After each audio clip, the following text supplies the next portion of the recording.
দেশের বাজারে মূল্যবৃদ্ধি রোধে ভারত থেকে আমদানি করা হয়েছে 2,31,040 পিস ডিম। সব মিলিয়ে আমদানি খরচ পড়েছে ডিম প্রতি 7 থেকে 7.5 টাকা। সোমবার বিকেলে বেনাপোল কাস্টমসের চেকপোস্টে কার্গো শাখার রাজস্ব কর্মকর্তা মাসুদুর রহমান বিষয়টি নিশ্চিত করেছেন। পরীক্ষণ শেষ করে ডিমগুলো যত দ্রুত সম্ভব খালাস করে দেওয়া হবে বলে তিনি জানান। বেনাপোল কাস্টম সূত্রে জানা গেছে, আমদানি করা এসব ডিমের ইনভয়েস মূল্য $11,272। প্রতি ডজন ডিমের মূল্য $0.56। সে অনুযায়ী বাংলাদেশি মুদ্রায় প্রতিটি ডিমের মূল্য দাঁড়ায় প্রায় 5 টাকা। এছাড়া প্রতি ডজন ডিমের নির্ধারিত মূল্যের উপর 30% কাস্টমস ডিউটি বাবদ $1.66 যোগ হবে। সব মিলিয়ে প্রতিটি ডিমের আমদানি মূল্য দাঁড়াচ্ছে 7 থেকে 7.5 টাকার মধ্যে।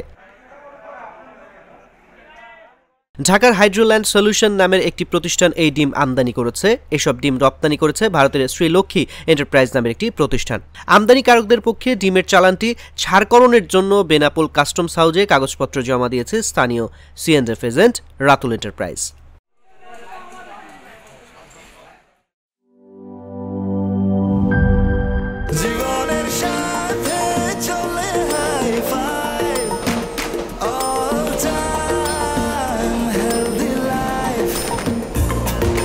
জার্নিতে স্বাস্থ্যকর all time family cake, all time healthy life.